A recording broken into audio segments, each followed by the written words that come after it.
how to remove student loans from your credit report. Not only that, but I'm going to explain the difference between updating the actual account to show 0 late payments and how to remove the entire thing.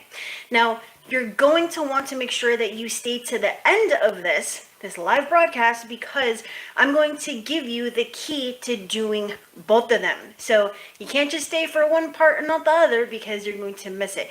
Now, make sure that you smash that like, and if you haven't done so already, subscribe so that you can learn how to remove these things. All right, so here's the reason that we want to learn how to remove student loans. They're one of the most difficult things that you could possibly ever dispute besides bankruptcy. And that's the reason you're going to want to know the key to doing this. And I do have a student loan course. I may post it down in the description and as a pinned comment later on, but I didn't do that yet. So there's a major difference between disputing to get rid of the late payments and disputing to get rid of the entire account. And we have two totally different methods, okay?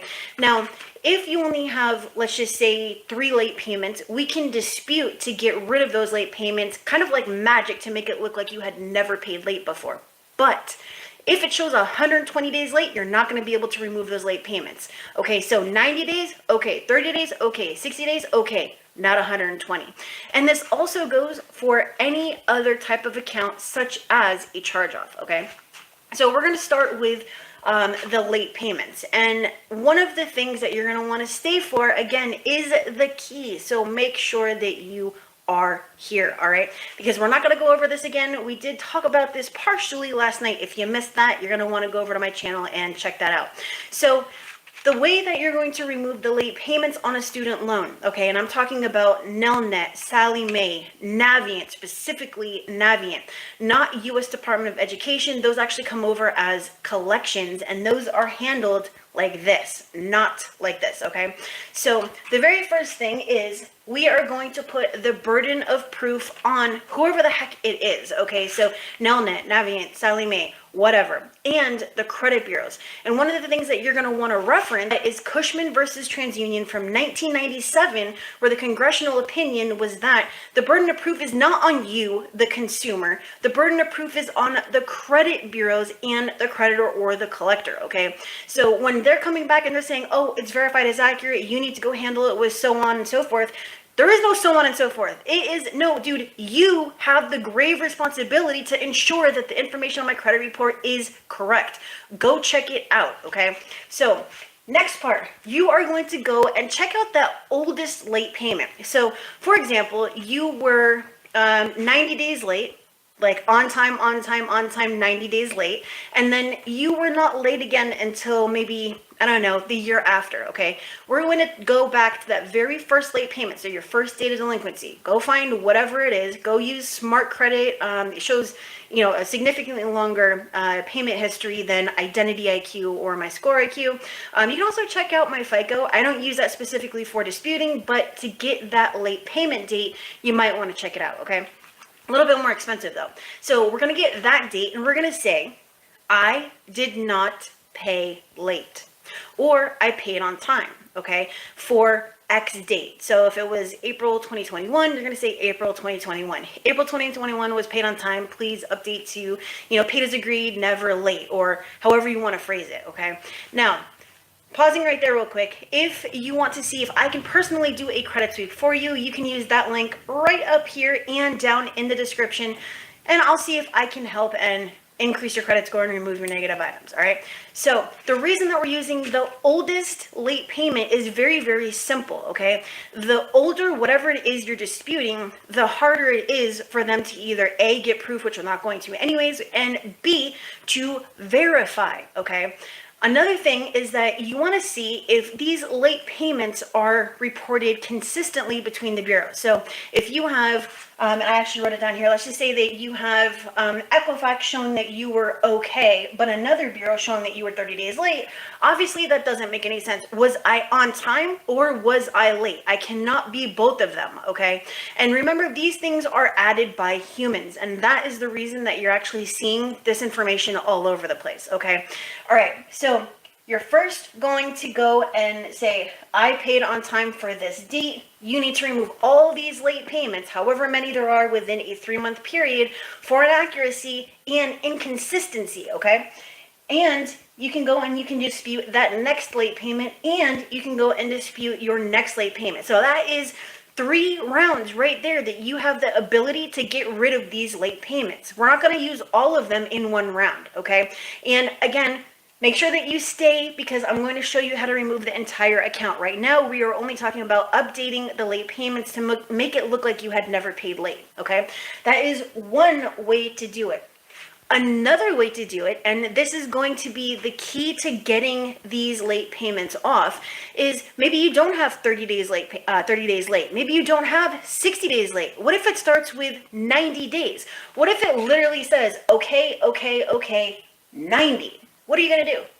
I mean, do you say I wasn't 30 days late on X date? Do you say I wasn't 60 days late on X date? No, because you don't have 30 or 60. Let me ask you a question though. How should these late payments be reported? Should it be 30, 60, 90, or should it be on time, 90, or on time, 120, however they report it?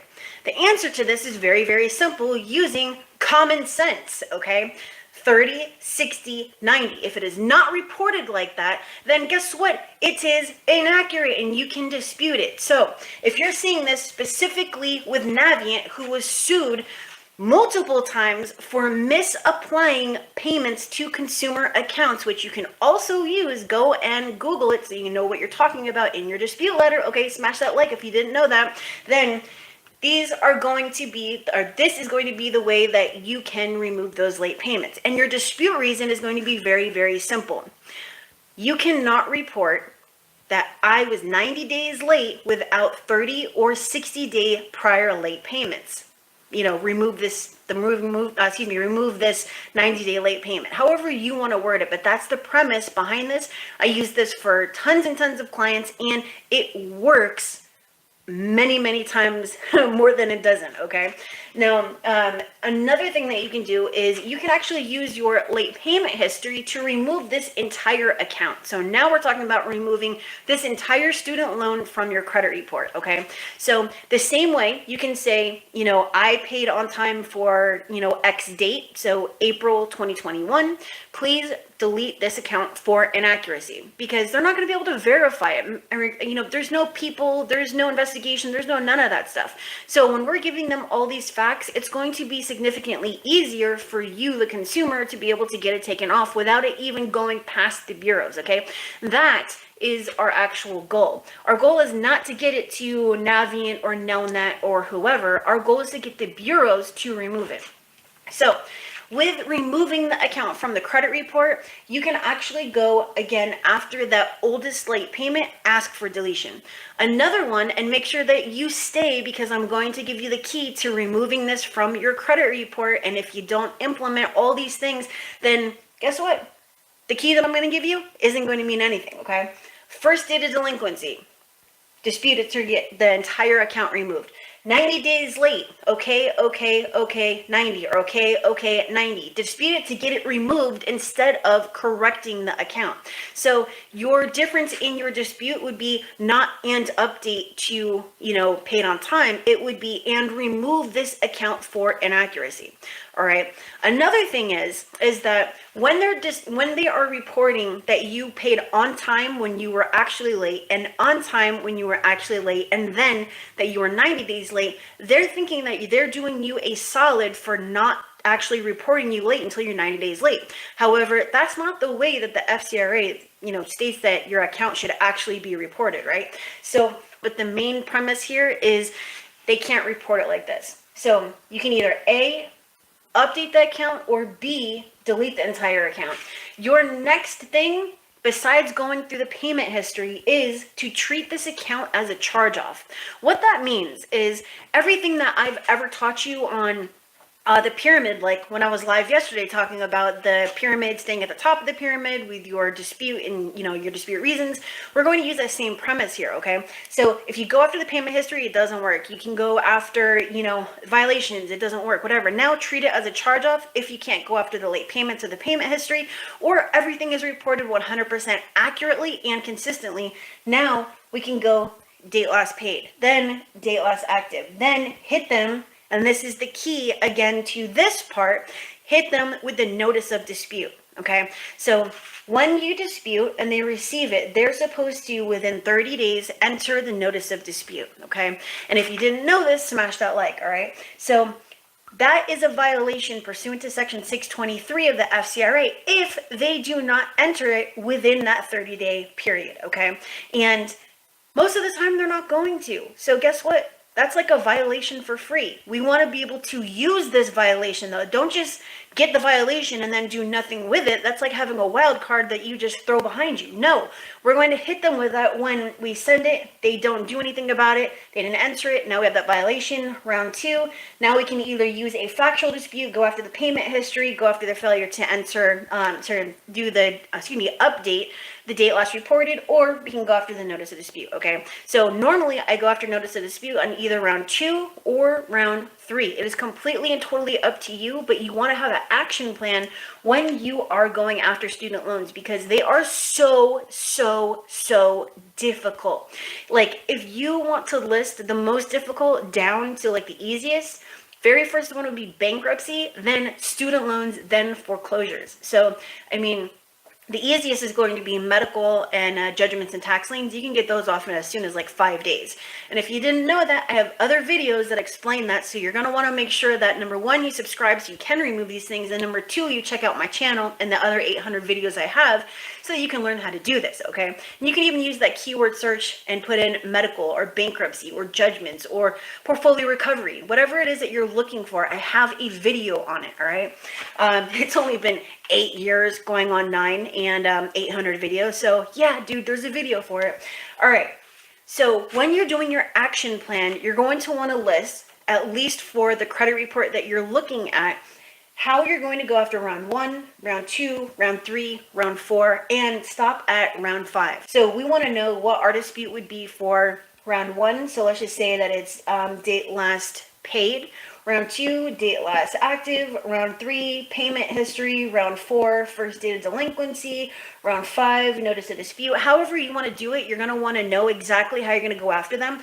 And then you're going to update it as time goes on. Now, what do I mean by time goes on? Aren't they just going to delete it because there's a violation? Aren't they going to delete it just because I show them that there's a violation or an inaccuracy or inconsistency? No.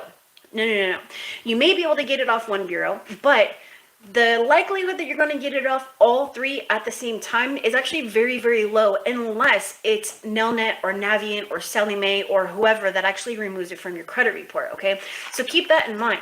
If you go after these things without knowing ahead of time how you're going to handle this, then it's going to be very difficult. You're going to get frustrated, and you're probably going to give up. And that's exactly what the credit bureaus want you to do, which is why they don't respond, which is why they don't put the notice of dispute, which is why they send stall tactics and say that you're working with a credit repair company. All of these things are to get you to go away.